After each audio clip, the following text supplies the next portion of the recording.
Foreign Minister, thank you very much for taking the time to be with us today on what is a very busy day for you. Thank you. You have certainly dealt with a lot of uncomfortable issues lately in your role as German Foreign Minister. I'm thinking of the defeat at the United Nations, Trump and the United States, the war in Ukraine, and the many other upheavals we're currently facing. Do you find this event, the German-Polish Forum, more enjoyable? It's a very pleasant event. I'm really looking forward to today.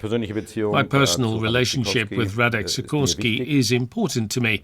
Remarkably, we were both born in the same year, in the same month, February 1963. And at some point we realized that he lives in the same place where one of my grandmothers was born and lived. As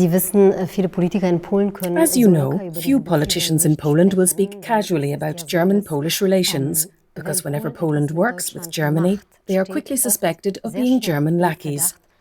This is often portrayed as a form of betrayal, so to speak. Does that make it more difficult for you as Germany's foreign minister to work with Poland?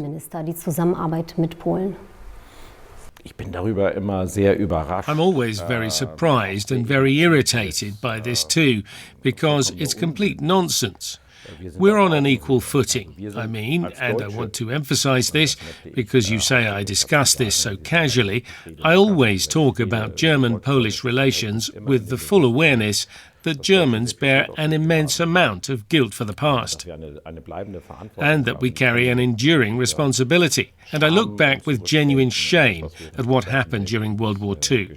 This is a burden that weighs on every German foreign minister. But let's work together now to shape Europe's future. There's a Ukrainian flag hanging here. We need to support Ukraine together. We face so many challenges in the world. China poses a major issue for us Europeans. Relations with the United States of America are no longer as straightforward as they used to be. Nevertheless, the United States remains our partner, and we must and can only shape this future together. Germany alone is powerless. Germany needs the European Union, and I believe that applies to all countries. We're stronger together as Europeans, and I'd like to focus on that. A military treaty is being signed in Warsaw today. What exactly do we know about this agreement? What does it cover? It reaffirms what is already stated in the NATO treaty, namely that we will defend each other, that we will do everything together. If one of us is attacked, the others will provide help and support. That's clear. And to that end, military cooperation in particular needs to be organised much more closely. You're a soldier yourself. You served in Germany's armed forces long before what people in Germany refer to as the epochal shift. Looking at the Bundeswehr today, can Poland and other countries really count on Germany to help if the worst comes to pass, not only in terms of material support, but also in the attitude of the German people? We won't hesitate for a second. For the first time in its post-war history, Germany has stationed a brigade in Lithuania. That's very close to Poland. I personally took part in a military exercise there myself. We're only stationing combat capabilities there to make it clear that if NATO territory is attacked, and this can only mean by Russia, German soldiers will defend every centimetre. That is our commitment, and that is perfectly clear.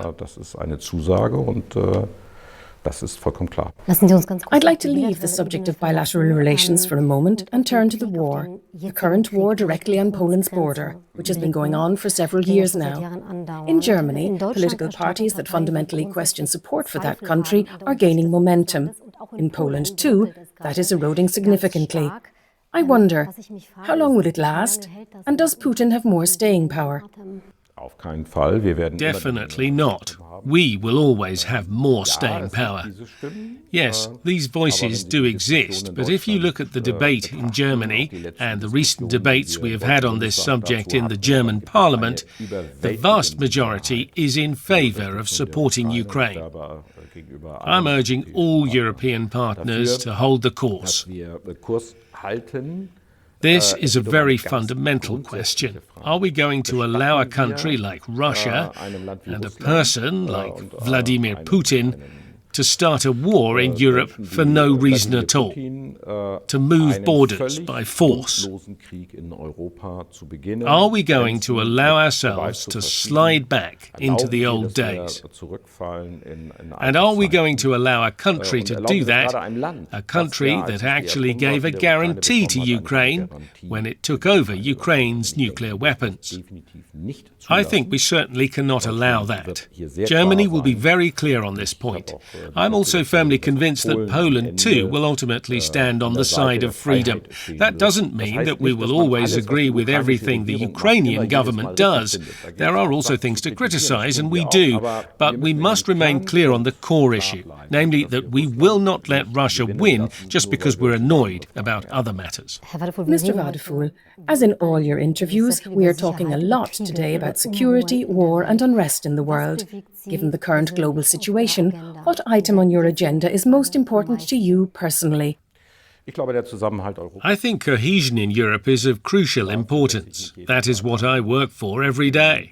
And I am confident that despite, or maybe even partially because of, the threats that exist in the world, we are moving closer together as Europeans. The second thing is that we, as Europeans, have more partners in the world than we sometimes think or realize. Countries like Japan, Australia, New Zealand and Canada are automatically on our side. But in the so-called Global South, too, there are many countries that have a favourable view of Europe. We've concluded trade agreements with the Mercosur states of South America, the Caribbean and India. You don't often talk about your private life, but you once said in an interview that what matters in a marriage is to keep on trying. Does the same apply to diplomacy? You just said that things are not working with Russia. We're not making progress. We can't speak to that country anymore. Yes, of course, you have to keep on trying with diplomacy, but without any illusions. We need to be clear that at this point in time, and I see no prospect of this changing in the foreseeable future, we will only have security in Europe against Russia. That is the sober, sad reality, but that is the reality, and it is the reality I have to deal with in my political work. Aber das ist die Realität und ich muss Realitätspolitik machen. Did this disenchantment come too late in Germany? There are many who say that one should have listened to Poland, for example, sooner. Das mag sein, dass wir da It may be that we should have realised it sooner. With hindsight, you always know more. But this is quite clearly where we are right now. And that's why it's good to sing entirely from the same hymn sheet as Poland on this point too. mit Polen komplett vom gleichen Blatt zu lesen.